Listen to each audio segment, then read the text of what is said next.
મમ દેવ દેવા તમેવ સર્વમ મમ દેવ દેવા ગુરુ પદ પંકજ પૂજતા અન 14 લોક પૂજાય આ શિવ વિરંતી દે શારદા મત ગુરુ ગણા દસ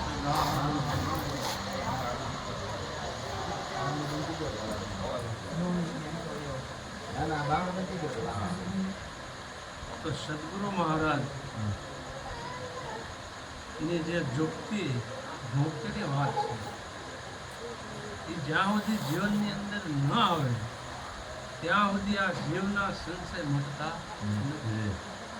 પણ સદગુરુ મહારાજની યુક્તિ જો જાણીને એટલે ગંગા સતીએ પાનભાઈને કીધું કે જાણી લો આ યુક્તિ એ સિવાય તમને આ હરિની ઓળખાણ થશે. અને જ્યારે પાનભાઈએ ગંગા સતી પાસે એ યુક્તિ જાણી ત્યારે હરિ મળ્યા આપો. એમ સદગુરુ મહારાજની એક એક યુક્તિ એવી છે કે જે આપણા જીવન હારે ભણાયેલ છે પણ આપણને એની ખબર નથી. અને સદગુરુ મહારાજ એનો પ્રકાશ પાડી અને આપણા નિજ ઘરે સુધી પહોંચાડવાની જે યુક્તિ છે એ સદગુરુ મહારાજની છે. અને એ યુક્તિ જેને જેને જાણી છે એના જીવન ધન્ય. એટલે સદગુરુ મહારાજની યુક્તિ એક જ જાણી લો એટલે આ જીવન ધન્ય બની જાય. કારણ કે આ એક જ રસ્તો છે, બીજા રસ્તા ઘણા છે પણ આપણને ત્યાં કોઈ ઠેઠ પહોંચાડે નહીં. પણ સદગુરુ મહારાજનું જે જ્ઞાન છે એ જ્ઞાન એવું છે કે પરાની પાર પહોંચાડવા માટે જે યાત્રા છે એ સદગુરુ મહારાજ પહેલેથી છેલ્લે સુધી જે યુક્તિ છે એ યુક્તિ વડે જ આપણને ઠેઠ એ ઘરે પહોંચાડી દે એ શક્તિ સદગુરુની છે. અને જેને જેને આ વાત જાણે છે એને અવશ્ય પરમાત્મા મળ્યા છે. તો એને સદગુરુ મહારાજની એક વાણી બનાવેલી છે. તો સદગુરુ મળ્યા છે એ જ્ઞાની મારા હરિજનો, સદગુરુ મળ્યા છે જ્ઞાની રે હો આ પેલા રે પદમાં જગત જણાવ્યું ને ઉત્પત્તિ પ્રલય દર્શાણા રે હો આ કીડી કુંજર ને સરખા રે કર્યા કીડી કુંજર ને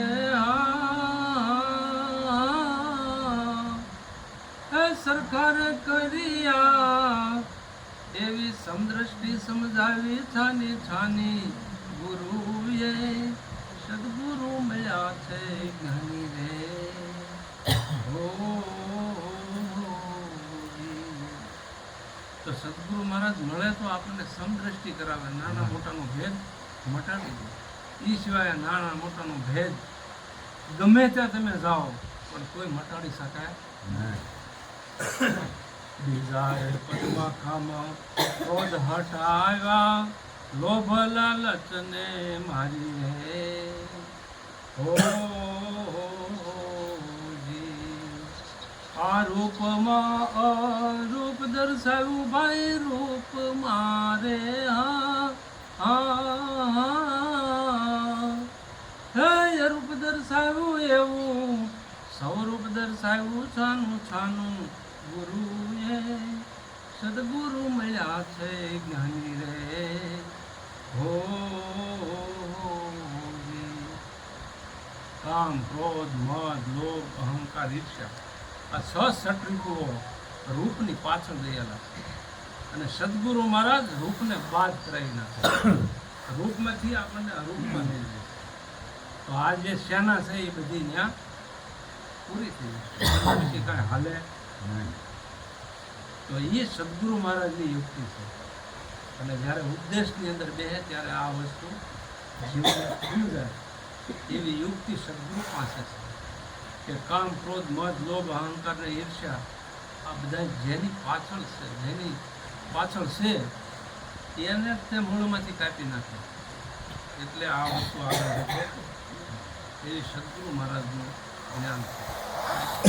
ત્રીજા પદની અંદર સદગુરુ મહારાજ જણાવે છે કે ત્રીજા રે પદમાં જેવો ભાવમાં ટાળ્યા ને પ્રેમ વિવેક પ્રગટાયો રે હો આ ગુણમાં નિરવ ગુણ દર્શાવ્યા ભાઈ ગુણ મારે હે નિર્ગુણ દર્શાવ્યા એવા સગુણ દર્શાવ્યા છાના છાના ગુરુએ સદગુરુ મળ્યા છે જ્ઞાની રે હો. તો ત્રીજા પદમાં સદગુરુ મહારાજ કેવું જણાવે છે કે જીવના જે ભાવ છે એ કાઢી અને આત્મભાવ જગાડે, ગુણમાંથી નિર્ગુણમાં લઈ જાય અને સગુણની અંદર કેવી રીતે છે એ નક્કી કરેલું છે. સગુણ અને નિર્ગુણમાં પરમાત્મા કેવી રીતે છે એની આપણને ઓળખાણ કરેલી. આવી યુક્તિ સદગુરુ પાસે છે. પછી ચોથા પદમાં કે ચોથા રે પદમાં સત્ય વચન જણાવ્યું નહીં વસ્તુ વસ્તુમાં વરતાણું રે હો. આ નામમાં નામ જણાવ્યું નામ મારે હા નામ જણાવ્યું એવું સત્ય નામ સમજાવ્યું છાનું છાનું ગુરુએ સદગુરુ મળ્યા છે જ્ઞાની રે હો.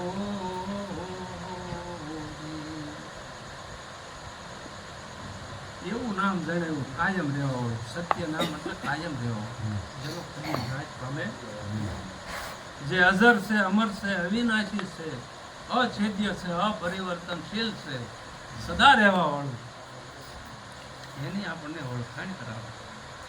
પછી એમાં જે નડતર છે એની સદગુરુ મહારાજ વાત કરે છે કે આને હું પેલા નડે છે કે પાંચમા પદમાં તન મન ધન અર્પણ કર્યા દેહ દેહી દર્શણા રે હો.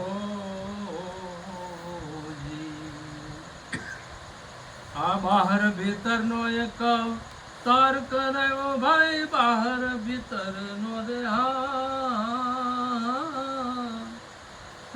એક તાર કરાયો એવા કારણ હર દર્શાવ્યા છાના છાના ગુરુએ સદગુરુ મળ્યા છે જ્ઞાની રે હો. કારણ કે આને મોટામાં મોટા નડતર કે તન કહેતા શરીર, મન કહેતા વિચારો, ધન કહેતા સાહેબ, આ જેવામાં બંધાયા. સદગુરુ મહારાજ એમાંથી છોડાવાય કે આજે આગળ તારે સમજવું હોય તો આ બધું અર્પણ કરવું જોઈએ. તન કહેતા શરીર, મન કહેતા વિચારો, ધન કહેતા સાહેબ અને અહંકાર રૂપી હું પણ એ જ્યારે સદગુરુ મહારાજના શરણે સોંપવામાં આવે ત્યારે હું જાય તો હરી લાખાએ લોયણને પૂછ્યું કે હરિને મળવાનો માર્ગ કયો? કે તમે કે હરિની વાત કરો છો પણ કે હરિને મળવાનો માર્ગ કયો?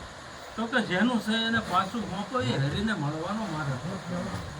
જેનું છે એને પાછું મોકો એ હરિને મળવાનો માર્ગ. એટલે આ પરમાત્માનું છે પણ આપણે ધણીપણું, હું પણ જે દાવો ધરાવ્યો છે એ દાવો જો છૂટી જાય તો આ જીવ બંધન મુક્ત જ છે. આને કોઈ બંધન છે પણ હું અને મારું આ બે જીવને બંધન કરતા છે. અને એ જેમ પોપટને પકડવા માટે ઝાડ બિછાવે શિકારી, પણ એની ઝાડ કેવી હોય કે પોપટી ડાળ ઉપર બેસે એટલે ડાળ આમ નમી જાય તો પોપટી ડાળ પકડી લેશે ને એટલે પોપટ પોતે પકડી લેશે એના પંજામાં પકડેલી હોય પછી એ મૂકી શકતો નથી. એમ આપણે હું અને મારું મૂકી શકતા નથી. એટલે પોપટ જેમ પકડાનું એમ આપણે પકડાયેલા ને સહી હું અને મારાના બંધનમાં. પણ આવા સદગુરુ કોઈ મળી જાય તો આપણને એમાંથી છોડાવે કે આ પકડ મૂકી દે તો તું મુક્ત જ છો. જે પકડ આપણે પકડી છે એ મૂકી દેવાની જરૂર છે. તો સદગુરુ મહારાજ એવી વ્યક્તિ છે જેઓને પકડ છે એ મુકાવવાની કોશિશ કરે છે. અને જેને જેને મૂકી દીધું છે, કોને મૂક્યું કે જેસલ જાડેજાએ મૂકી દીધું, એને એનો ભાવ બદલાવી નાખ્યો. એમ આ સંતોએ જેને જેને સદગુરુ મળ્યા છે એને પકડ છોડી દીધી છે. જેને જેને છોડ્યું છે, ત્યાગ કર્યો છે, એના જીવન ધન્ય બન્યા છે. તેથી આગળ સદગુરુ મહારાજ જણાવે છે, પાણી મળશે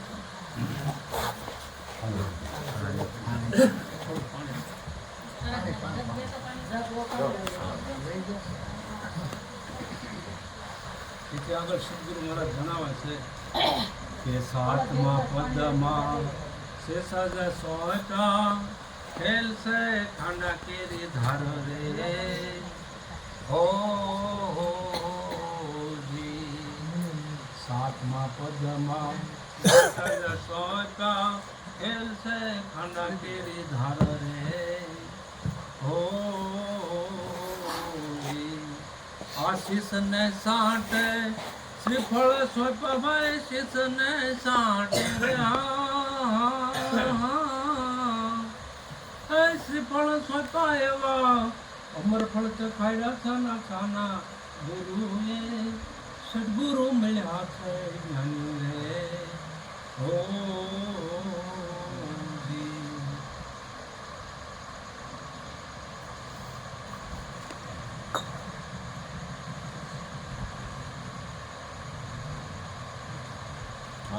તો સાતમા પદમાં શિષ્ય સોંપવા ખેલ છે ખાંડા કેરી ધાર.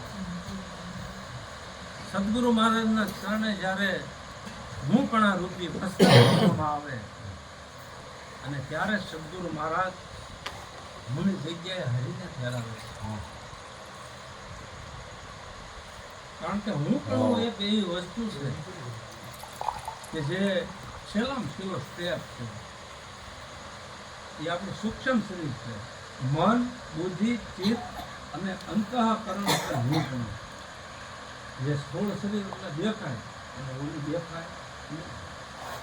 પણ એ એટલું શક્તિશાળી છે કે આ સ્થૂળ દેહને ઢળ્યો કરે, એને ક્યાંય સ્થિર થવા દેતો નથી. પણ જો સદગુરુ મળી જાય તો હું પણ અમે મુકાવી અને હરીને જૂની જગ્યાએ હરીને આ યુક્તિ છે.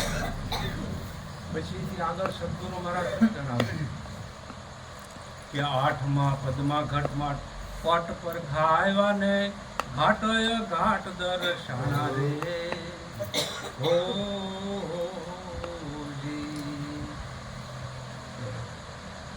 આ કરી સદગુરુએ ઈશાનય મને કરી સદગુરુએ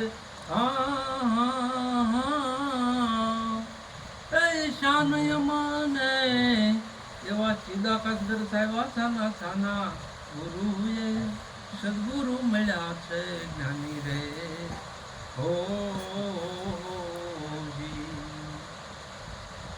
તો આઠમા પદમાં ઘટ મઠ પટ પરખાવ્યા, ઘાટમાંથી અઘાટમાં સદગુરુ લઈ અને સદગુરુએ એ શાન કરી ત્યારે ચિદાકાશ એટલે ક્ષેત્ર એટલે શરીર, ક્ષેત્ર યજ્ઞ એટલે શરીરને જાણવા વાળો, શરીરને જે જાણવા વાળો છે એને સદગુરુ મહારાજે ઓળખાયો. અને જ્યારે એની ઓળખાણ થાય ત્યારે આના બનતા બંધન છૂટે. પછી આગળ સદગુરુ મહારાજ એવી રીત બતાવે છે કે શરણાગતિનો ભાવ કેને કહેવાય.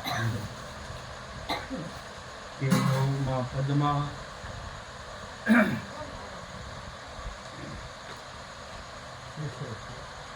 નવમા પદમાં અમર ચાલો રે પાયો ને રોમે રોમે રંગ લાગ્યો રે હો. આ ચરણ પૂજા કરી જતી સતી ભાઈ ચરણ પૂજા કરી હા જતી સતી ચરણામૃત પીધા છે છાના છાના ગુરુજી સદગુરુ મળ્યા છે ઘણી રે હો. તો 9મા પદમાં અમર પ્યાલો પાયો રોમે રોમે રંગ લાગ્યો. ચરણ પૂજા કરી જતી સતીએ ચરણ અમૃત પીધા છે સાના સાના. કારણ કે આની પહેલા આને એવી કઈ ખબર નથી ચરણ અમૃત કોને કહેવાય, પણ સદગુરુએ જણાવ્યું. અને જતી સતીએ જ્યારે ચરણ ધોઈ સદગુરુના અને એનું જે ચરણ અમૃત પીધું ત્યારે એનું જીવન ધન્ય બન્યું. અને શરણાગતિનો ભાવ આવે ત્યારે જ આ અહમભાવ છૂટે, એ સિવાય અહમભાવ છૂટે નહીં. એટલે શરણાગતિનો ભાવ છે ને એ મહાન, એટલા માટે આ ચરણ પૂજા છે કે એનાથી તમારો અહમ ઓગળે, હું પણ ઓગળે. એથી આગળ સદગુરુ મહારાજ એ ભૂમિકામાં લઈ જાય છે આપણને કે 10મા પદમાં શબ્દ સુરતા વરિયા સદગુરુજીની સાથે રે બોજી. સુરતા જય શબ્દમાં સમાણી ભાઈ સુરતા રે હા શબ્દમાં સમાણી એવા શબ્દાતીત દર્શાવ્યા છાના છાના ગુરુએ સદગુરુ મળ્યા છે જ્ઞાની રે જી.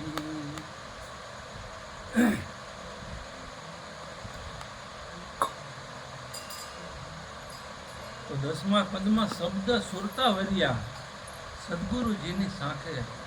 સુરતા જઈ શબ્દમાં સમાણી એવા શબ્દાતીત દર્શાવ્યા સાના સાના, જ્યાં શબ્દ પણ લાગુ પડતો નથી એ ઘરે આપણને સદગુરુ મહારાજ લઈ જાય. કે જ્યાં જે લખવામાં નથી આવતું અલગ પુરુષ એ ઘરે લઈ જાય છે, જ્યાં શબ્દ પણ લાગુ પડતો. પછી જે આગળ સદગુરુ મહારાજ કેવું દર્શાવે કે કર્મ ધર્મ ભક્તિ શરણાવી ભેદ નાખ્યા સર્વે ભાંગી રે હો કર્મ ધર્મ ભક્તિ જણાવી ભેદ નાખ્યા સર્વે ભાંગી રે હો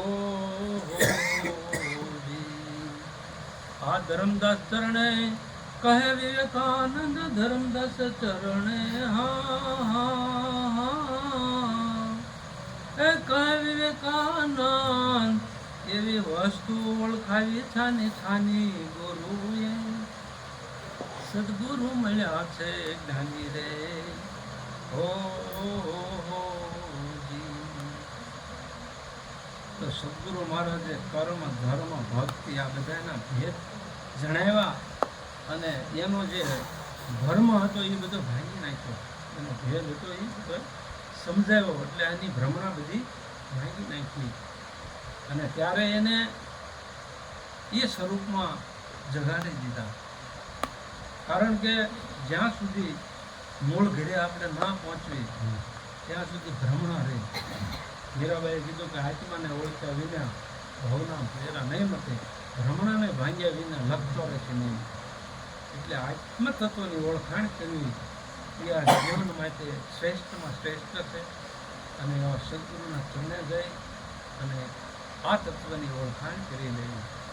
કારણ કે આ સંસારમાં જેટલું લખાયેલું છે પણ એ બધું ભૌતિકમાં આવે. આકાશથી માની જે કંઈ તમે લખાણમાં જેટલું આવી જાય એટલું બધું ધૂળ છે. પણ જે લખવામાં નથી આવતું, જે મન બુદ્ધિ વાણીમાં નથી આવતું, જે નામ રૂપ ગુણમાં નથી આવતું, એવું જે પરમ પદ છે એ પરમ પદને પામી લેવાની જરૂર છે. એની અંદર દ્રષ્ટા ભાવ કેળવવાની જરૂર છે, એની અંદર આપણે સાક્ષી ભાવ કેળવવાની જરૂર છે અને એમાં સમભાવ આવવાની જરૂર છે.